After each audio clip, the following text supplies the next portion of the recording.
Tradition 9. AA, as such, ought never be organized, but we may create service boards or committees directly responsible to those they serve. When Tradition 9 was first written, it said that Alcoholics Anonymous needs the least possible organization. In years since then, we have changed our minds about that. Today we are able to say with assurance that Alcoholics Anonymous, AA as a whole, should never be organized at all. Then, in seeming contradiction, we proceed to create special service boards and committees which in themselves are organized. How then can we have an unorganized movement which can and does create a service organization for itself? Scanning this puzzler, people say, what do they mean, no organization? Well, let's see. Did anyone ever hear of a nation, a church, a political party, even a benevolent association that had no membership rules? Did anyone ever hear of a society which couldn't somehow discipline its members and enforce obedience to necessary rules and regulations? Doesn't nearly every society on earth give authority to some of its members to impose obedience upon the rest and to punish or expel offenders? Therefore, every nation, in fact every form of society, has to be a government administered by human beings. Power to direct or govern is the essence of organization everywhere. Yet, Alcoholics Anonymous is an exception. It does not conform to this pattern.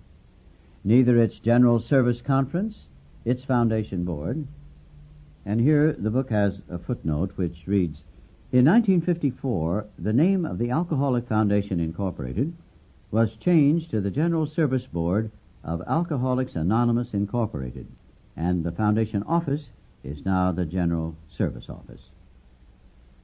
Returning to the text, neither its General Service Conference, its Foundation Board, nor the humblest group committee can issue a single directive to an AA member and make it stick, let alone mete out any punishment.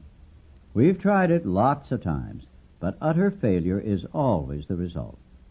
Groups have tried to expel members, but the banished have come back to sit in the meeting place saying, this is life for us, you can't keep us out.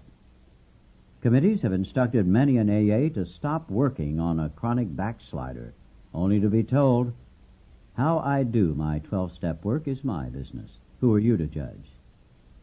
This doesn't mean an AA won't take advice or suggestions from more experienced members, but he surely won't take orders. Who is more unpopular than the old-time AA, full of wisdom, who moves to another area and tries to tell the group there how to run its business? He, and all like him, who view with alarm for the good of AA, meet the most stubborn resistance, or, worse still, laughter. You might think AA's headquarters in New York would be an exception. Surely the people there would have to have some authority. But long ago, trustees and staff members alike found they could do no more than make suggestions, and very mild ones at that. They even had to coin a couple of sentences which still go into half the letters they write. Of course, you are at perfect liberty to handle this matter any way you please. But the majority experience in AA does seem to suggest. Now, that attitude is far removed from central government, isn't it? We recognize that alcoholics can't be dictated to, individually or collectively. At this juncture, we can hear a churchman exclaim, they are making disobedience a virtue. He is joined by a psychiatrist who says, defiant brats, they won't grow up and conform to social usage. The man in the street says, I don't understand it, they must be nuts. But all these observers have overlooked something unique in Alcoholics Anonymous. Unless each AA member follows to the best of his ability our suggested 12 steps to recovery, he almost certainly signs his own death warrant. His drunkenness and dissolution are not penalties inflicted by people in authority. They result from his personal disobedience to spiritual principles. The same stern threat applies to the group itself. Unless there is approximate conformity to AA's 12 traditions, the group too can deteriorate and die.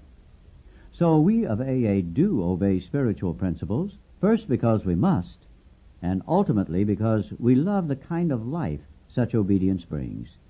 Great suffering and great love are AA's disciplinarians. We need no others. It is clear now that we ought never to name boards to govern us, but it is equally clear that we shall always need to authorize workers to serve us. It is the difference between the spirit of vested authority and the spirit of service, two concepts which are sometimes poles apart.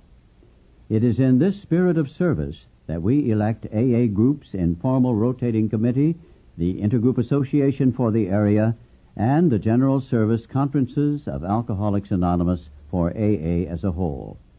Even our foundation, once an independent board, is today directly accountable to our fellowship. Its trustees are the caretakers and expediters of our world services.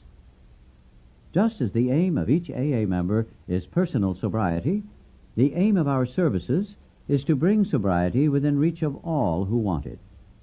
If nobody does the group's chores, if the area's telephone rings unanswered, if we do not reply to our mail, then AA as we know it would stop. Our communications lines with those who need our help would be broken. AA has to function, but at the same time it must avoid those dangers of great wealth, prestige, and entrenched power which necessarily tempt other societies.